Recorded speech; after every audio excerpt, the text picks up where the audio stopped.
আসসালামু আলাইকুম রহমতুল্লাহি ওবরকাতুহু। সম্মানিত দর্শক, জুলাই সনদ এবং সংস্কার প্রস্তাব বা সংস্কার কমিশনের যে প্রস্তাবনার সমূহ, যেটা অন্তর্বর্তীকালীন সরকারের জামানাতে হয়েছিল, এগুলো নিয়ে ভীষণ রকম রাজনৈতিক জটিলতা তৈরি হয়েছে। অনেকগুলো অধ্যাদেশ রাষ্ট্রপতি কর্তৃক জারি হয়েছিল, যেগুলো বিএনপি পাশ করছে না। আবার কিছু কিছু অধ্যাদেশ, যে অধ্যাদেশ সরকারের পক্ষে যাচ্ছে, সেগুলো তারা পাশ করছে। জুলাই সনদ বিচার বিভাগকে পৃথকীকরণ এবং সুপ্রিম কোর্টের জন্য আলাদা একটি সচিবালয় প্রতিষ্ঠা এবং বিচারপতি নিয়োগের ক্ষেত্রে যে অধ্যাদেশ জারি হয়েছিল, এটি সরকার পাশ করছে না। ব্যাপকভাবে সমালোচনা হচ্ছে।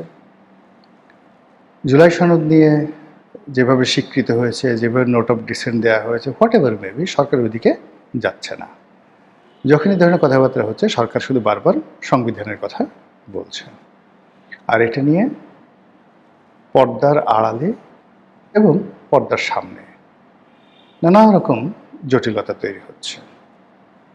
কেউ কাউকে সহ্য করতে পারছে না এবং ডে বাই ডে, দিনকে দিন পরিস্থিতি জটিল হচ্ছে এবং সম্ভবত খেলা সরকারের নিয়ন্ত্রণে থাকবে না।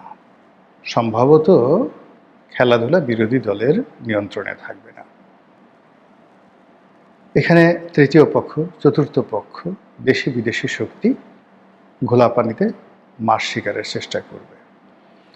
আর আমাদের যখন সবার হুঁশ হবে, তখন আমরা দেখব যে টুস করে কে যেন ঢুকে পড়েছে। আবার আমি বলছি, আমাদের যখন হুঁশ হবে, তখন আমরা দেখব যে টুস করে কে যেন ঢুকে পড়েছে। আচ্ছা, এরকম কেন হলো? এটা তো হওয়ার কথা নয়। মূল ব্যাপার হলো যে ডক্টর মোহাম্মদ ইউনূস যখন ক্ষমতায় এলেন, আমরা তো ধরে নিয়েছিলাম যে তিনি 5 বছর থাকবেন, সুন্দর করে দেশ চালাবেন। কেন তিনি পারলেন না? আবার নির্বাচনের আগে যেভাবে ভাইব তৈরি করা হলো, আমরা তো ধরে নিয়েছিলাম যে জামাত ক্ষমতায় আসছে, কেন জামাত ক্ষমতায় এলো না? আমরা তো ধরে নিয়েছিলাম যে তারেক রহমান সাহেব দেশে আসবে না। তারপরে আমরা ধরে নিয়েছিলাম যে নির্বাচন হবে না। সবাই ধরে নিলাম, কিন্তু নির্বাচন হয়ে গেল। কেন হলো?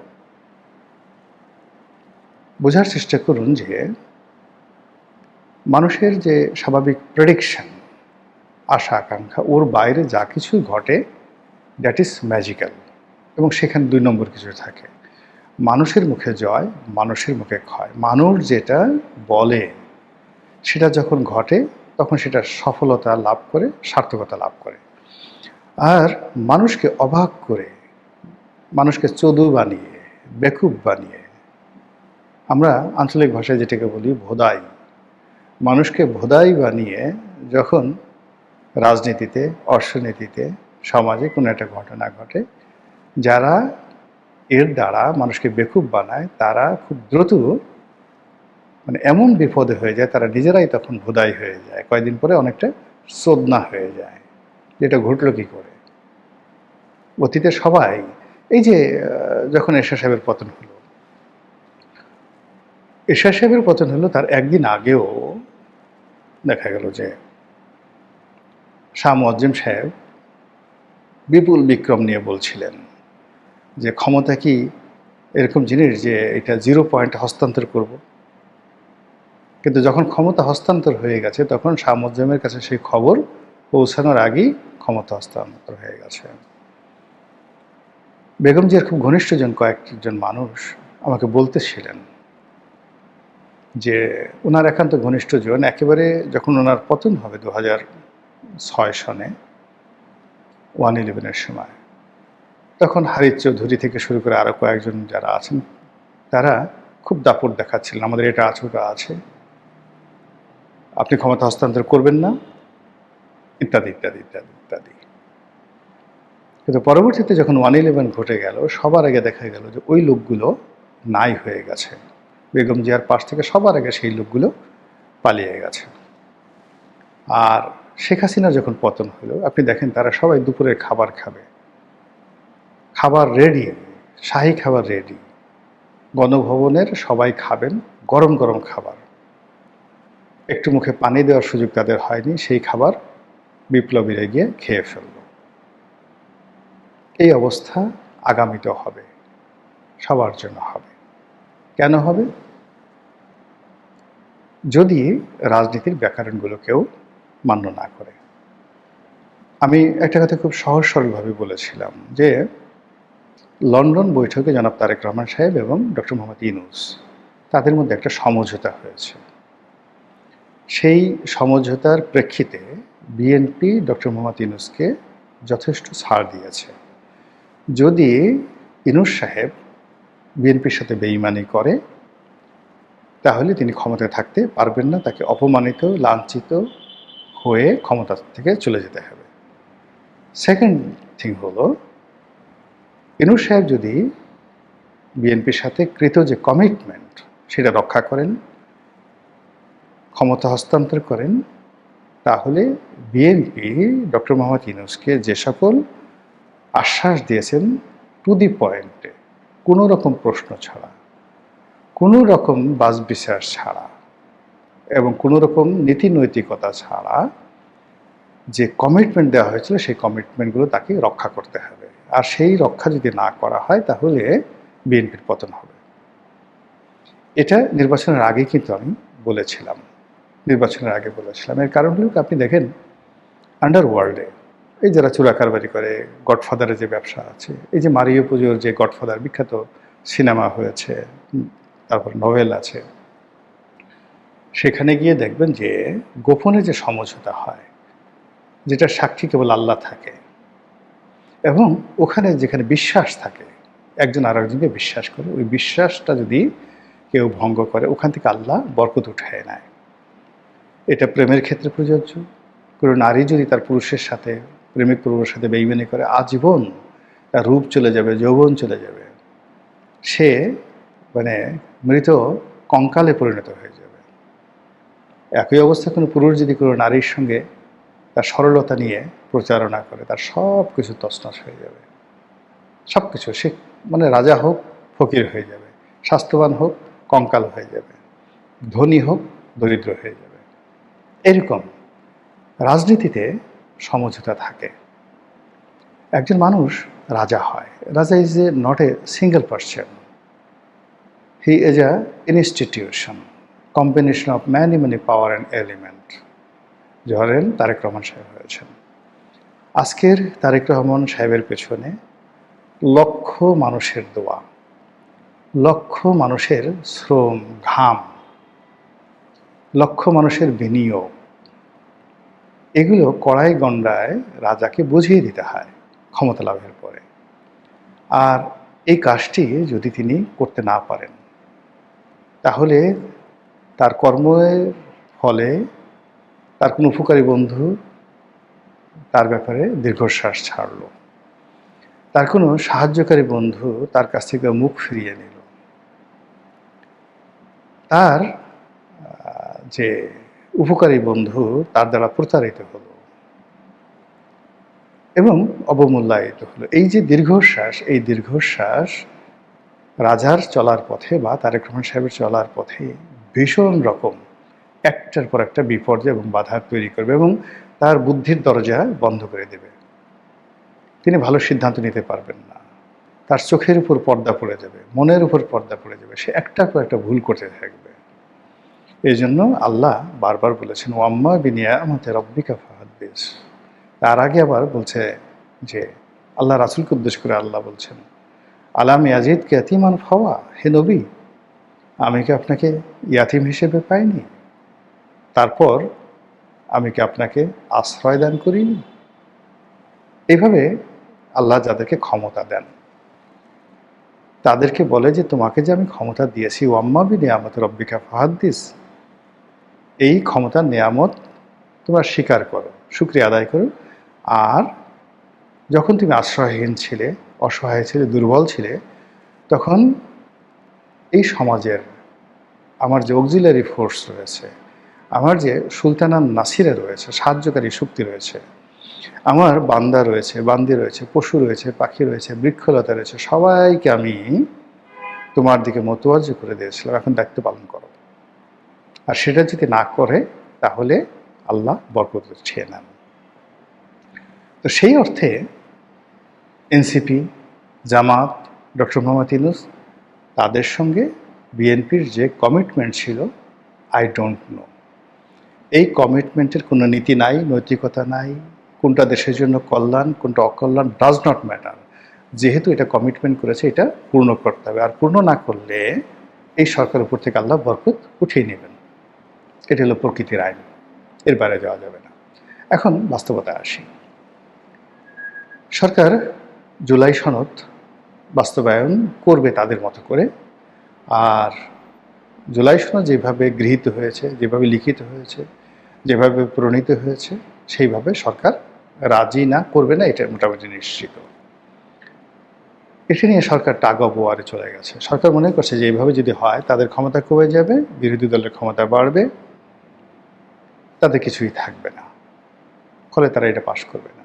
বিরোধী দল মনে করছে এটা স্পষ্টভাবে তাদের সাথে কমিটমেন্ট লঙ্ঘন।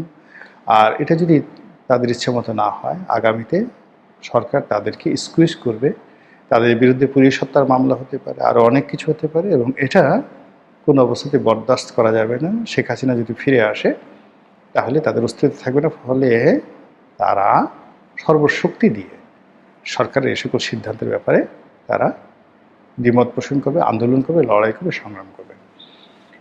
এখন সরকার কি এগুলো অতীতের মতো, মানে 91 সনে বা 2001 সনে যেভাবে বিএনপি রাষ্ট্রশক্তিকে তার প্রতিপক্ষের বিরুদ্ধে ব্যবহার করতে পেরেছিল, এবার কি পারবে? প্রশ্নই আসে না। এবার কোনো পুলিশকে, মিলিটারিকে, আমলা কামলাকে আমজনতা এবং রাজনৈতিক প্রতিপক্ষের বিরুদ্ধে ব্যবহার করা যাবে না। এবার যেটা হচ্ছে সেটা হলো দলীয়করণ, মানে একদল আমলা আরেক দল আমলাকে বঞ্চিত করছে, মানে নিজেরা মারামারি করছে। কিন্তু ইনফিল্ডে গিয়ে কোনো পুলিশ কর্মকর্তা লাঠিচার্জ করবে, আগের মতো ভয় দেখাবে, তারপরে যাকে বলা হয় গুম করবে, এই জিনিসগুলো এখন হবে না। ফলে সরকারের যারা প্রত্যক্ষ বিরোধিতাকারী আছে পার্লামেন্টে, তাদের সঙ্গে এই মুহূর্তে যদি গুপ্ত শক্তি হিসেবে আওয়ামী লীগকে ধরেন, এই গুপ্ত শক্তি সরকারের যে কোনো যে দুর্বলতা, সেই দুর্বলতাকে লুফে নেবে, এবং তার শুরুটা হবে এই জুলাই সনদ দিয়ে এবং সংস্কার প্রস্তাব দিয়ে। This is one. Second thing হলো যে 2024 সনের জুলাই আগস্টে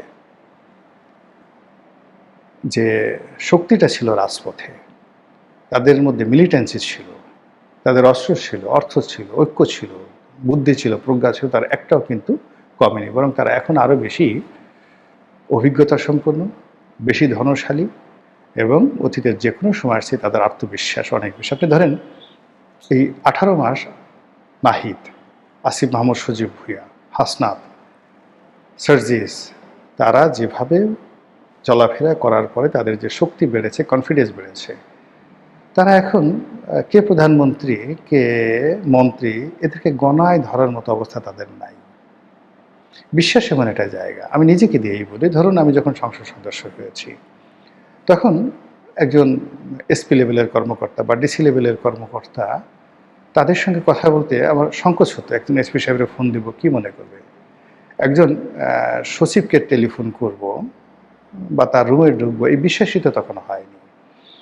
আমি একজন সংসদ সদস্য, কিন্তু আরেকজন এমপি, সিনিয়র এমপি বা একজন মন্ত্রীর রুমে যাব, এই ধরনের বিশ্বাস হয়নি। কিন্তু দেখেন, ঘটনা পরিক্রমা এখন আমার কিছু নেই, কিন্তু আত্মবিশ্বাস এমন একটা পর্যায়ে পৌঁছে গেছে যে আমি এখন একজন ডিসিকে ফোন দেবো, এসপিকে ফোন দেবো, কল্পনাই করতে পারি না। কি দরকার? আমি তো সরাসরি মন্ত্রীকে বলতে পারি। আমার প্রয়োজন হলে আমি সরাসরি সচিবকে টেলিফোন করে বলতে পারি। এই যে আত্মবিশ্বাস, এই আত্মবিশ্বাসটা যেভাবে আমার হয়েছে, গত 17 মাসে যারা ছিলেন জামাতের লোক, এনসিপি লোক, তাদের মধ্যে এই আত্মবিশ্বাসটা গড়ে উঠেছে। কাজেই এখন যারা মন্ত্রী হয়েছেন, এমপি হয়েছেন, তারা খুব সহজে আন্দোলনকারীদের উপর ছড়ি ঘুরাবেন, এটা সম্ভব নয়। কিংবা পলাতক যে সকল আওয়ামী লীগ নেতা বা বাংলাদেশে যে সকল আওয়ামী লীগ নেতা রয়েছেন তাদেরকে 2001-এর মতো 1991 সালের মতো তারা ওইভাবে ভয় দেখাবে, সেটাও এখন সম্ভব হচ্ছে না। কাজেই সরকারের জন্য কিন্তু সব কিছু জটিল হয়ে গেছে। এই জটিলতা থেকে যদি তাকে বের হতে হয়, তাকে ইজি হতে হবে, অনেস্ট হতে হবে, কমিটমেন্ট রক্ষা করতে হবে এবং কোনো অবস্থাতেই ছলচাতুরি করা চলবে না। আর তাদেরকে বুদ্ধির উপর নির্ভর করতে হবে, সততার উপর নির্ভর করতে হবে, কৌশল দিয়ে প্রতিপক্ষকে ঠকিয়ে, ভয় দেখিয়ে অথবা রাষ্ট্রশক্তিকে দলের সাথে একীভূত করে কোনো একটা সুবিধা নেওয়া, অতীতে যে জিনিসগুলো হয়েছে এটা পরিবর্তিত জুলাই বিপ্লবের পরে একেবারে অসম্ভব একটা বিষয়। ফলে কি হলো, এই যে সময় যাচ্ছে এই সময়টাতে জুলাই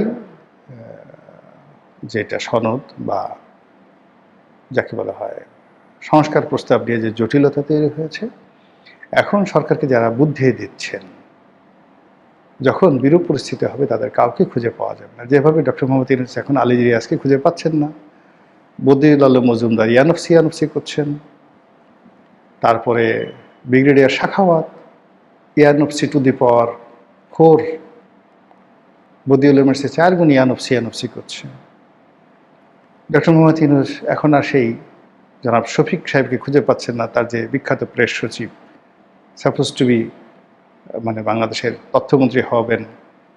নাহিদ যদি প্রধানমন্ত্রী হতেন তাহলে তিনি হতেন তথ্যমন্ত্রী, তাকে তিনি আর পাচ্ছেন না। তিনি পাচ্ছেন না আরও অনেককে যারা বড় বড় কথা বলতেন।